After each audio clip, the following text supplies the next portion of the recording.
আসসালামু আলাইকুম প্রিয় শ্রোতা, আমি এম রফিক অস্ট্রেলিয়ার অ্যাডিলেড শহর থেকে বলছি। তুমি কি জানো তোমার জীবনকে আসলেই কি করে তোলে?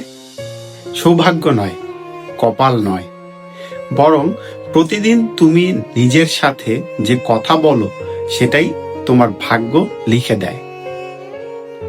তোমার অ্যাফার্মেশন শুধু কয়েকটা বাক্য নয়, এগুলো হলো বীজ। আর সেই বীজ যদি বিশ্বাস দিয়ে রোপণ করো, তবে তা তোমার বাস্তবতায় ফুল ফোটাবে। ভাবো সেই সময়গুলোর কথা, যখন তুমি নিজেকে বলেছ, আমি পারবো না, আমি যথেষ্ট নই, আমার স্বপ্ন অনেক বড়। প্রতিবার যখন তুমি এসব বলেছ, তুমি নিজের মনের ভেতরেই একটা কারাগার তৈরি করেছ। কিন্তু আজ সেই শৃঙ্খল ভাঙার সময়। এসো আমার সাথে মন থেকে উচ্চারণ করো, আমি ভালোবাসা, সাফল্য আর শান্তির যোগ্য। আমি ভয়কে মুক্ত করি আর সাহসকে স্বাগত জানাই। আমার অতীত আমাকে সংজ্ঞায়িত করে না, আমার বিশ্বাস ও কর্মই করে।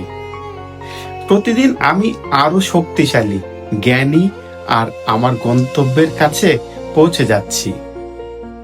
প্রিয় বন্ধু, এই শব্দগুলো শুধু মুখে বলো না, হৃদয়ে বিশ্বাস করো। তুমি মিথ্যা বলছো না, তুমি কেবল মনে করিয়ে দিচ্ছ যে মহান আল্লাহ তোমার ভেতরেই ইতিমধ্যেই সেই শক্তি বসিয়ে দিয়েছেন। তোমার চিন্তাই হলো চুম্বক। সমৃদ্ধি বলো, তুমি তা আকর্ষণ করবে। শান্তি বলো, তোমার হৃদয় তা অনুভব করবে।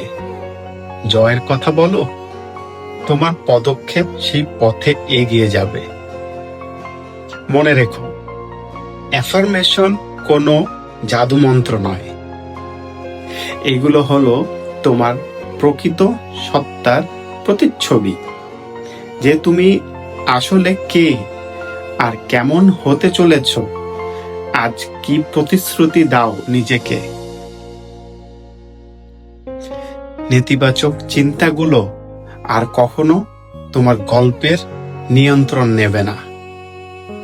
তুমি কলমের মালিক,